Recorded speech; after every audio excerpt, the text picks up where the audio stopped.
So Anthem is not getting good reviews. It's getting trashed. It's getting a lot of negative press right now. And I take no pleasure in this because I'm a huge fan of Bioware products. So if you don't know already, Anthem is the newest game released by the developers Bioware. They created games like Knights of the Old Republic, Dragon Age, and Mass Effect. Now, Mass Effect 1 through 3 are my favorite games. They're some of my favorite games of all time.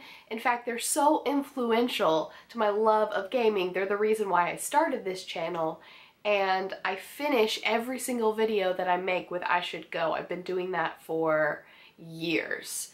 So I'm a huge fan of Bioware games, and it really saddens me to see that this game is not doing well and that it doesn't live up to people's expectations. Now, I'm not making this video to do a detailed review. I plan on perhaps doing a detailed review after they've released some patches and maybe fixed up this game a little bit. I may pursue this the same way I pursued Mass Effect Andromeda. I didn't give a detailed review of that game until a year after it was released. And I needed that year because that game frustrated me a lot and I didn't want to play it. I didn't want to complete it, so I needed a year to complete it. And also I needed some time for patches to come in and to fix the game. So yes, I will not be doing a detailed review with this video. What I want to do is discuss why I think this game failed and how Bioware can hopefully learn, if they will be given the opportunity to learn. Bioware has been misstepping a lot lately, and it's not looking good for them.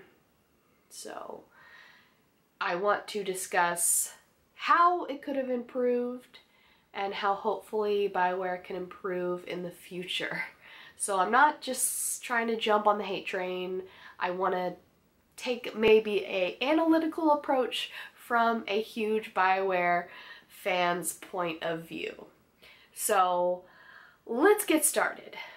The thing that makes Bioware games special, hands down, is the story and the characters. Actually, the characters and the story go hand in hand. Maybe I should have said characters first, because if you ask any Mass Effect fan why they love the games, they will tell you at least 3 characters that they love that made them continue to play the games. Now, Mass Effect 1, I was terrible at. You know, I'm not that great at games. My Let's Plays were actually a fluke. I don't know why people watch my Let's Plays or why those are the most viewed videos on my channel. Wow, I just hated on myself a lot. But anyways, my gameplay is not that good, but I was especially bad at playing Mass Effect 1, which isn't hard to do because the gameplay for Mass Effect 1 was not that good. So what was that tangent about? What I meant to say with that tangent is that Mass Effect gameplay was not that good. It got better with each game. Mass Effect 2 basically copied Gears of War and as a result got a lot better. Mass Effect 3 kind of started to develop what I think is Bioware's shooting gameplay that they developed even further in Andromeda, and their gameplay got a lot better. But I didn't play Mass Effect 1 for the gameplay. I couldn't stand the gameplay of Mass Effect 1, but I kept playing because of Garrus, because of Liara, because of all of the characters that I love. Mordin, Thankrios. I could just go on and on about these characters that I love. That's why I kept playing the game. And the same thing for Dragon Age and Knights of the Old Republic. People keep playing those games because the way the Bioware games develop story is that they give you a little hint of what this character is, and they make the character interesting from the beginning, but they force you, or at least encourage you, to get to know the character gradually, the same way you get to know someone in real life, by earning their trust, by talking with them, and being given several different dialogue choices.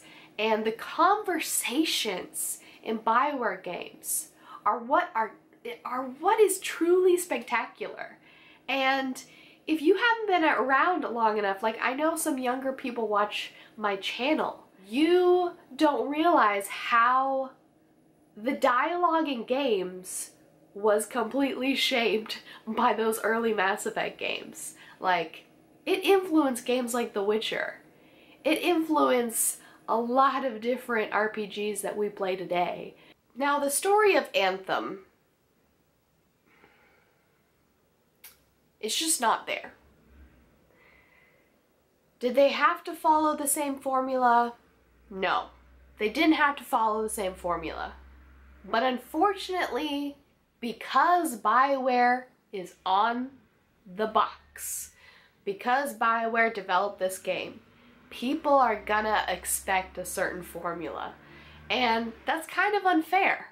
I realize how unfair that is, that developers have to live up to every game that they create, and that people have certain expectations even if the developers want to create a wholly different product.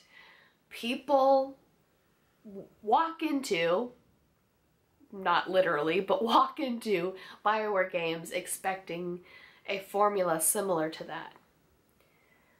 Or at least a story where you get to gradually learn about characters and get closer to characters. Now, is Anthem devoid of story? No. Is it devoid of characters? No. And I have to say, like, the facial animations are incredibly improved upon if you put them next to Mass Effect Andromeda. Mass Effect Andromeda was bizarre and creepy. And I have played Mass Effect 2 and 3. There were bizarre and weird moments in those games, but nothing compared to Mass Effect Andromeda. So, this game isn't a complete garbage fire. Definitely not. But it has to stand next to these huge achievements that Bioware has created in the past, and it just doesn't live up to it. I think also if Bioware wanted to divert from story and not make story important, which is fine. Like, I've played games where I just played because I enjoyed shooting things. Like, that's a certain kind of enjoyment too. Like, it's very therapeutic just to come home from work and shoot some aliens or whatever. But the problem is that the loot in Anthem is not satisfactory. It's not something that you will keep playing for. So if people aren't going to keep playing for the loot, then what are people going to keep playing for? Bioware has to stick to its strengths, and that is story and that is characters. They need to keep pumping inspiration into the writers and fueling all of the resources into the writers that create these stories, hiring gifted, imaginative writers to keep writing their stories. So, if Bioware were to introduce a patch, some type of patch, and I hate that this is the conversation that we have now.